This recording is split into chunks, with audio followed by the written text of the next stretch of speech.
அடுத்தபடியாக சங்கீதம் 121:5 கர்த்தர் உன்னை காக்கிறவர், கர்த்தர் உன் வலது பக்கத்திலே உனக்கு நிழலா இருக்கிறார். சின்ன சின்ன அந்த வசனம் எவ்வளவு ஆச்சரியமா இருக்குது பாருங்க. நம்மளை யார் தான் காக்க முடியும்?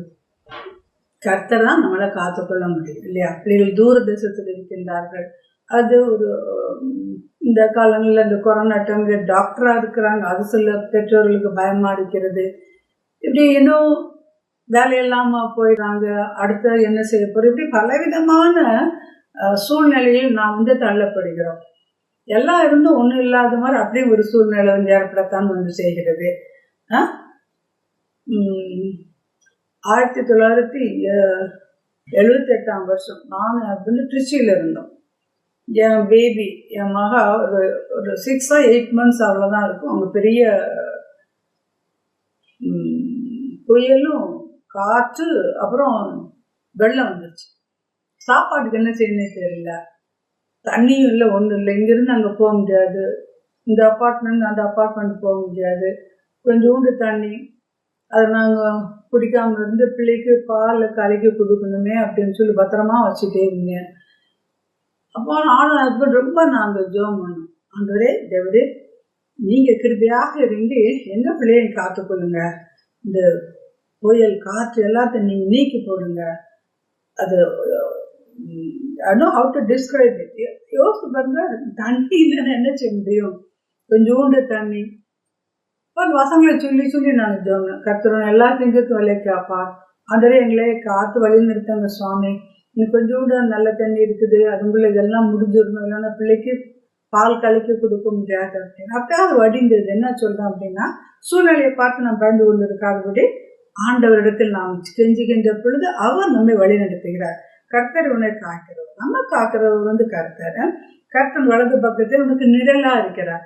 நம்மளை விட்டு நிழல பிரிக்க முடியாது. நம்ம எங்கெல்லாம் போறோமோ ஆண்டவர் கூட வருவார் இல்லையா?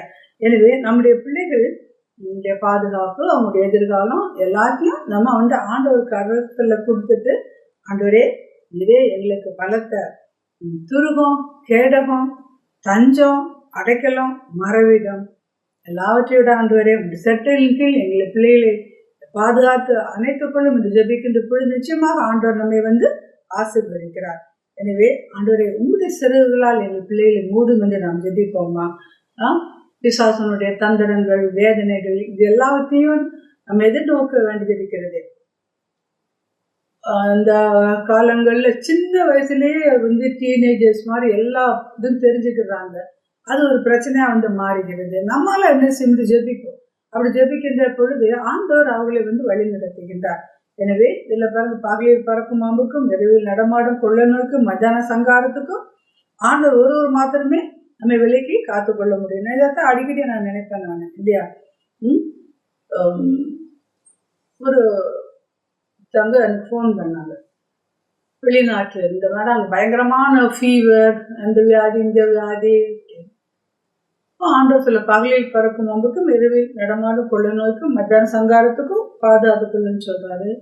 நீங்க பாருங்க, பகல்லையும் பார்க்குறாரு, பகலில் பறக்கும் அம்பு, என்ன வியாதி வந்தாலும் அம்புக்கும் ஆண்டவர் பாதுகாத்துக்கிறாரு.